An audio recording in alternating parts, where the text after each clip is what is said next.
Good morning. We're over in Mark 7, 14 through 23 this morning on what defiles a person. What were your thoughts?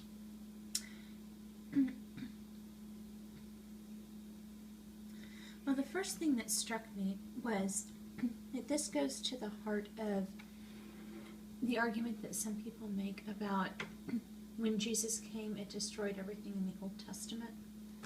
And it's not just a matter of semantics, but it's a matter of understanding. Jesus didn't come to destroy everything in the Old Testament. He came to fulfill everything in the Old Testament. And in most things, he ramped up the stakes. Where with the Ten Commandments, he fulfilled the Ten Commandments, but he didn't abolish them. And he raised the stakes where if you even look at a woman with lust, you've committed adultery. If you think bad thoughts about someone, you've committed murder. So in most things, he's ramped them up. But this is one area that he specifically says this is no longer necessary. And they're talking about the ceremonially clean and ceremonial unclean food. And so I just think it's interesting that overall he intensifies things, but then he's like, okay, this one thing and this one thing, these things are no longer necessary. And it's because those things served to show the partition between partition between God and man, and how there is that dividing line, and you cannot do these things because God is holy and you cannot approach the holy God. Well, in fulfilling everything, he broke that partition down, and so now we can have that full communion with God. And so those things that served as a barrier, those are the things that he eliminated. And he intensified those things that as a result of communion with God, we should be more holy, we should be like God. Mm-hmm.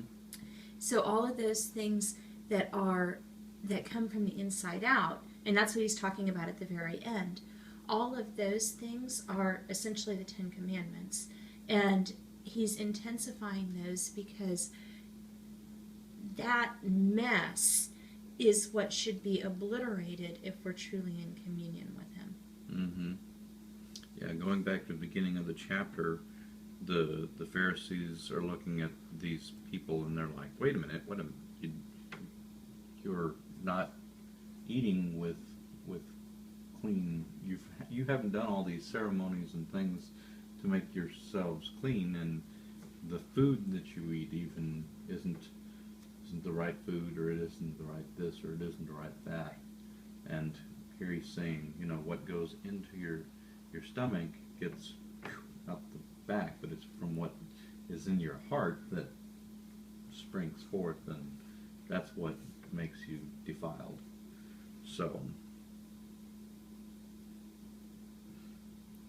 and it kind of struck me at the beginning of that passage, and he called the people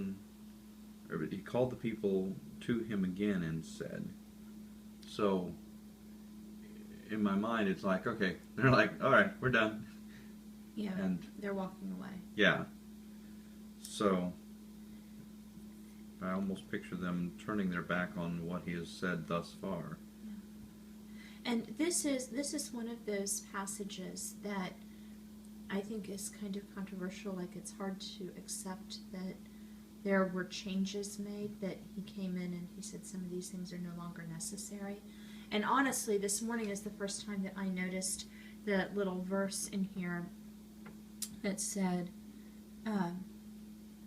it's in the parenthetical phrase here, thus he declared all foods clean.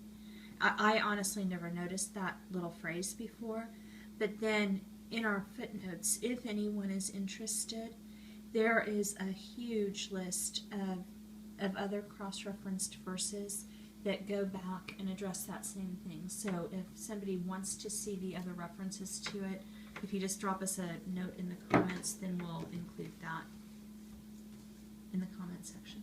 Yep. And yes, we were gone this weekend, and Grace is feeling very needy. Yes, she is very loving and very much in need of our attention this morning.